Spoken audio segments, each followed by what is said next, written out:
Então,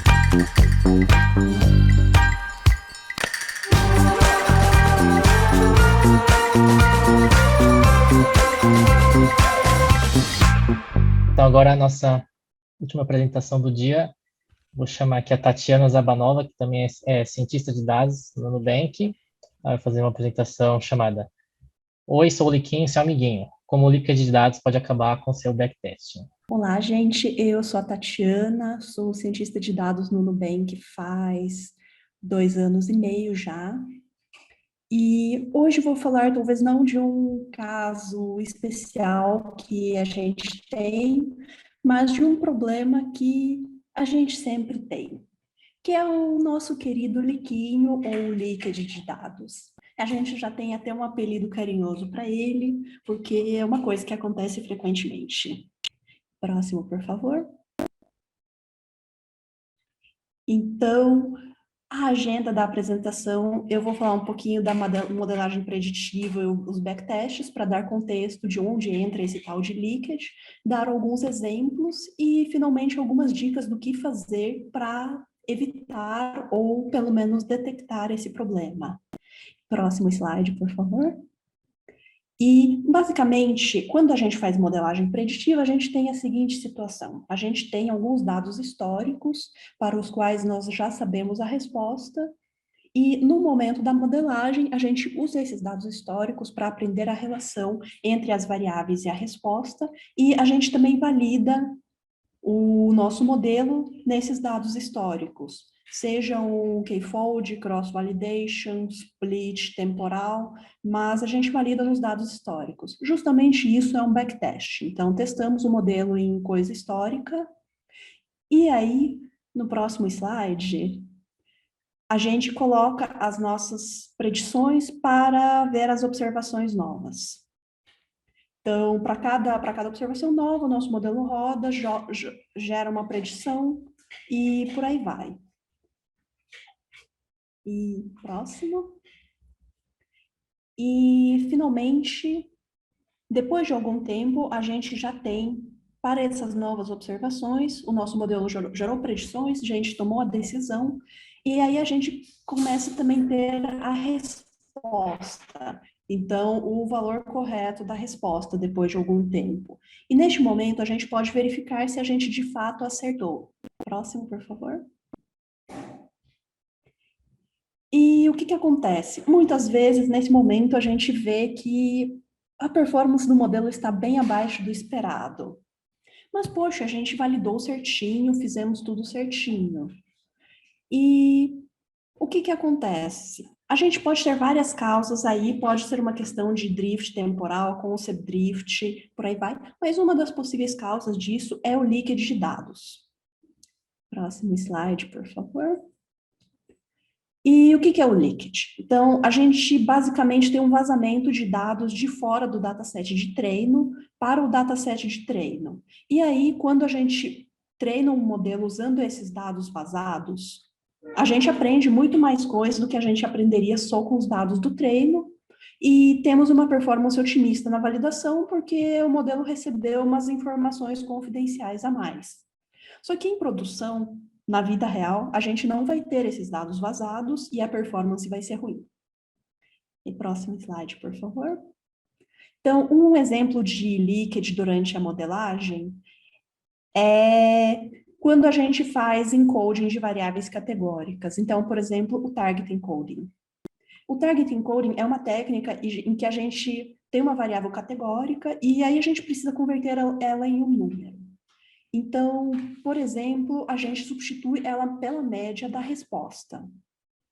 Então, nesse exemplo aqui, a gente tem a escolaridade, que são níveis. Então, por exemplo, ensino fundamental, ensino médio, ensino superior, por aí vai. E a gente tem o nosso target, que pode ser, por exemplo, o salário da pessoa. Então, a gente pode converter essa variável em número de várias formas, mas uma técnica é pegar a média da nossa resposta e colocar em vez de um certo valor. Então, por exemplo, para o ensino fundamental, um salário médio seria, aqui nessa nossa sample, de R$ 1.350. Então, a gente, para todo mundo que tem ensino fundamental, a gente encoda essa variável com 1.350. E aí faz a mesma coisa para o médio e para o superior. E aí, onde o Likert pode entrar nisso? Imagina que a gente tem um dataset que a gente vai usar uma parte para treinar o modelo e uma parte para validar o modelo. E a gente pode fazer esse encoding no dataset inteiro. Então, a gente pega o dataset inteiro, calcula as médias e preenche. E aí, depois, separa esse dataset em treino e validação e treina o modelo com os dados do treino. Só que a gente, nesse treino, a gente coloca um pouquinho de informação da validação, porque a média é feita em cima do dataset inteiro. Então, isso meio que cria um leakage e você vai ter um modelo um pouquinho otimista. E vai ficar um pouquinho chateado, talvez, quando colocar o modelo em produção. Mas isso não é tão crítico assim, porque isso é uma coisa que está sob controle do cientista de dados. Então, é só você primeiro separar o dataset e depois aplicar qualquer tratamento das variáveis que está resolvido. É uma coisa que está 100% em suas mãos. Mas você pode ter uma coisa muito, muito pior, porque não está necessariamente em seu controle. Próximo, por favor. Que é Likert com dados do futuro. Então, basicamente, o que acontece é que a gente introduz dados do futuro na nossa amostra, que a gente vai usar para o backtest, no processo de geração de dados. Mas aí, assim, como a gente consegue esses dados do futuro, a gente não tem máquina do tempo, a gente não tem nada. De onde que aparecem esses dados do futuro? O que acontece é o seguinte, a gente tem esse fluxo de etapas da vida de um dado. Então, ocorre um certo evento em um momento, e aí esse evento é registrado em alguma base de dados ali, em alguma fonte. Depois a gente colhe essa informação para a nossa base de dados, e depois essa informação fica disponível para ser usada por um modelo. Um exemplo disso está no slide seguinte, a gente tem um funcionário público, o fulano. E em janeiro, ele recebe o salário dele como todo mês. E aí, 2 meses depois, esse salário de janeiro do fulano, ele é publicado num portal de transparência, porque fulano é funcionário público, tem que ir para lá e por aí vai. Aí, em agosto, um cientista de dados ou uma outra pessoa vai lá, faz um scraper e colhe os dados do salário do fulano. Finalmente, em novembro, esses dados chegam na mão de um cientista de dados que quer usar o salário para predizer o risco de crédito do fulano em janeiro. Slide seguinte. O Cova clica em tudo aqui, não tem problema não, desculpa. E, assim, a gente pode usar o dado de janeiro do salário do fulano, certo? Porque, assim, é o salário que ele recebeu de janeiro, a gente quer o risco de crédito de janeiro, então a nossa resposta corresponde a janeiro, então tá tudo certo. É uma informação, mais uma informação ali vai melhorar o nosso modelo. Só que apesar de o salário ser de janeiro, essa informação só ficou disponível em março. Então, quando a gente pensa assim de janeiro ali, de ver o risco de crédito dele, a gente ainda não sabe que ele recebeu aquele salário. Então, no ambiente de produção, por exemplo, esse salário vai ficar disponível só 2 meses depois que você precisa fazer a sua predição. Então, o uso desse salário é um caso de leakage, de vazamento de dados do futuro, porque são dados do futuro em relação à data que o seu modelo usa, a data correspondente à sua resposta, mas por se tratar de um backtest, é um futuro que já virou passado também e que já está disponível. Aí, próximo slide. Então, como evitar isso? Assim, primeiramente, carinho na hora de gerar os dados. Então, você precisa prestar muita atenção nas datas. Então, assim, a data em que a gente ficou sabendo do evento é tão importante quanto a data em que ele ocorreu. É uma coisa que o pessoal muitas vezes não presta atenção em scraping. Então, é bem comum ver alguém que scrapeou uma base de dados e falou, o salário de janeiro do fulano é esse. Agora, assim, quando esse dado ficou disponível, quando que ele foi colhido, ninguém sabe. Então, é preciso sempre registrar todas as datas ali que você puder. E também uma outra forma comum, assim, de leakage é sobrescrever os dados.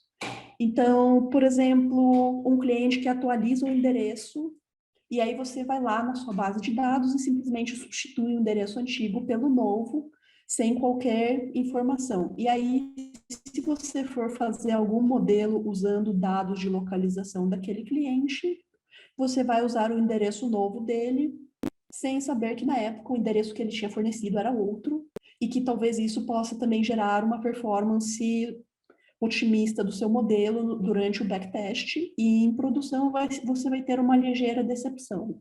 Então, assim, tem os casos assim, principais, que é, assim, durante scrapping ou qualquer colheita de dados, é guardar todas as datas, data do evento, data da captura, se tiver, a data em que o dado foi atualizado, e quando tem atualização de dados, guardar todas as atualizações individualmente. Então, no caso daquele cliente que atualiza o endereço, a gente guarda o antigo, o novo e as datas em que os dois foram adquiridos. Próximo, por favor. E, finalmente, como detectar isso? Porque, assim, a gente nem sempre tem o controle perfeito desse processo. Muitas vezes a gente já recebe um dataset pronto, com data e variáveis.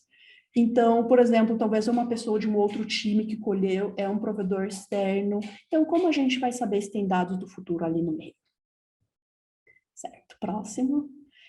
Então, o primeiro passo é uma análise descritiva. Então, muitas vezes a gente vê assim umas mudanças inexplicáveis em dados mais recentes. Então, por exemplo, esse gráfico aqui do exemplo, assim, tem algumas mudanças ao longo do tempo, tem algumas alterações, mas ali nos últimos, assim, nos últimos meses dá para ver que tem uma subida inexplicável que parece não fazer sentido.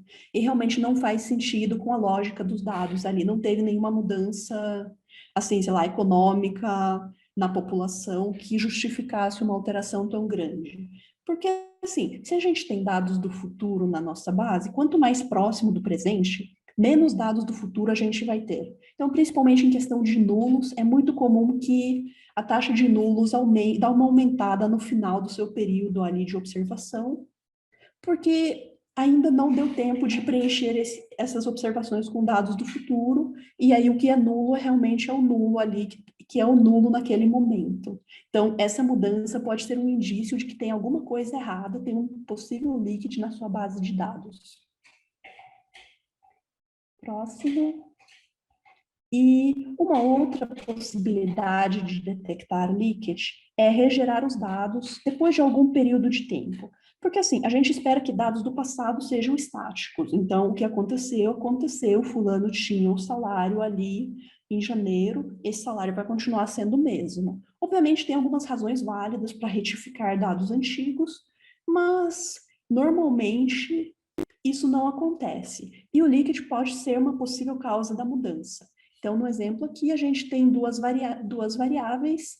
A primeira são a mesma variável, na verdade, mas a primeira foi colhida em um certo momento e a segunda foi colhida mais tarde. Mas é a mesma variável, e aí a gente vê qual a contagem de cada combinação delas. Então, a gente vê que na maioria absoluta dos casos, elas têm o mesmo valor. Então, quando é nulo, quando é zero, quando é 1 é 1 nos dois casos, mas a gente vê também que tem uma certa quantidade, principalmente de zeros, que foi preenchida por algum valor na segunda vez que a gente colheu essa base de dados.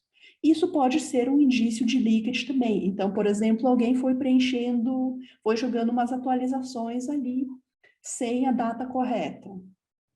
Ou talvez é um dado que continua sendo colhido e continua sendo preenchido.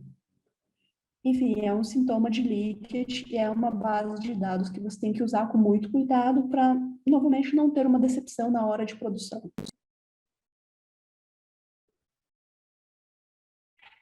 Enfim, resumindo aqui, a gente precisa prestar muito atenção em várias coisas, na verdade, principalmente datas. Se quiser clicar assim até o final também. Então, datas na hora de gerar os dados para identificar tudo certinho, como eu disse ali, registrar tudo. E datas na hora de modelar também, olhar sempre, pô, tem data da captura, tem data do evento, tem data de não sei o quê. Realmente, sim, para garantir que você não está usando coisa do futuro no seu modelo. E olhar para análise descritiva, principalmente, sim, normalmente nulos são os mais críticos, são o que mais chama atenção. E acho que é isso. Muito obrigada, gente. Enfim, cuidem bem dos seus dados e façam o modelo certinho para não ficarem tristes depois. Bora para perguntas? Algumas estratégias de covariate shift calculam sample weights para dados de treino a partir do meu conjunto de teste. Você interpretaria isso como Liquid ou tudo bem se eu mimetizo bem como seria na produção? Então, eu acho que isso, eu vou dar uma resposta super vaga, que eu também odeio, que isso depende de cada caso. E então, por exemplo, assim, eu pessoalmente usaria o sample weights talvez de fora do teste, mas eu acho que talvez também não é crítico. Assim, se você tratar isso com carinho e pensar bem nas consequências, assim, é um líquido socialmente aceitável, talvez. Então, é um líquido que você pode fazer que não necessariamente vai prejudicar o seu resultado. Socialmente aceitável, né? É boa. É, uma outra pergunta aqui. Estão surgindo aqui. É, bom, perguntar aqui, o Vitor Sasaki perguntou, como analisar Liquid para variáveis contínuas? Analisar percentis? Analisar percentis, talvez olhar para os valores mais comuns e, novamente, nulos. Nulos são o principal indicador, porque normalmente é o que mais preenche. Mas eu acho que percentis e valores mais comuns seria o esquema mesmo. Boa. Nossa, está surgindo bastante. Outra aqui, ó. Em séries temporais, Gustavo perguntou. Em séries temporais, Uhum. podemos introduzir um pouco de Liquid ao fazer a validação cruzada. Como que você lidaria com isso? Eu normalmente, em termos de dados temporais, eu tento fazer validação cruzada temporal. Então, eu faço uma prediction, eu faço o período de predição sempre anterior à partição que eu vou predizer a partição que eu vou testar. Então, tem uma variante da validação cruzada, que é essa, que você vai tendo períodos crescentes de treino e vai validando, por exemplo, no mês seguinte a esse período. Então, treina no primeiro mês, valida no segundo, treina no mês 1 e 2, ou no mês 2 e valida no terceiro, e por aí vai. E você comentou do Target Encoding, né? Aí, então, alguém perguntou aqui, mas a gente pode utilizar o Target Encoding ou melhor evitar? Eu acho que Boa pode pergunta. utilizar, é um encode, inclusive, muito bom, mas tem que tomar cuidado. Normalmente resolve usar pipelines, porque aí você garante que você não coloca coisa de validação no seu treino. Porque o problema em si não Legal. é o target encoding, é o mau uso mesmo. Acho que só separar aqui, pode usar sim. Aaron Lopes perguntou assim, tem um período mínimo que você recomenda para regerar o dado? Depende do Para encontrar o líquido? processo. Depende do processo e do tipo de dados. Então, por exemplo, no que eu faço em crédito, normalmente são alguns meses ali, porque os dados de crédito são coisas que não são atualizados com toda hora. Agora, se você estiver trabalhando, sei lá, com dados de ações, por exemplo, talvez você realmente possa regerar uma hora depois e já tá bom. E alguém perguntou assim, como você costuma detectar o líquido, né? Você já deu ruim em prod? Quando já deu ruim Então, em prod? já deu ruim em prod, e principalmente depois que deu ruim em prod, a gente costuma fazer análise muito detalhada dos dados, então a gente faz análise descritiva, a gente regera os datasets e prestamos muito atenção, porque em crédito não é uma opção dar ruim em prod. Nubank deixa errar, mas a gente já errou uma vez e não queremos repetir. Legal. Agora uma última pergunta aqui do Arthur, para fechar, talvez os analistas engineers, talvez até tenham algo a dizer aqui também. O Nubank usa alguma ferramenta para pegar os datasets de quando eles foram gerados? Algo como Delta Lake ou Apache Iceberg? Em princípio, dá para fazer isso com algumas limitações, mas eu acho que talvez o pessoal de data vai poder responder melhor, porque eu sou um usuário não qualificado disso. Então eu vou aparecer aqui de novo. A gente usa hoje a gente consegue, dependendo do dataset, voltar alguns dias aí, pegar, enfim, quando ele foi executado, e além disso a gente usa uma tecnologia bem bacana aqui nos microserviços, que é o Datomic. O Datomic, ele é um banco append-only, né? Ele nunca dá update. Tem sempre, em tese, consegue voltar e pegar os dados de quando eles foram executados, o que muda um pouco é o esforço, né? Às vezes é muito fácil, às vezes é muito difícil, mas a gente sempre consegue. A gente tem, só para complementar, a gente tem tanto essa visão do Datomic, que ela é, entre aspas, eterna, a gente sempre, a gente nunca apaga um dado anterior, e do lado de criação de datasets também a gente tem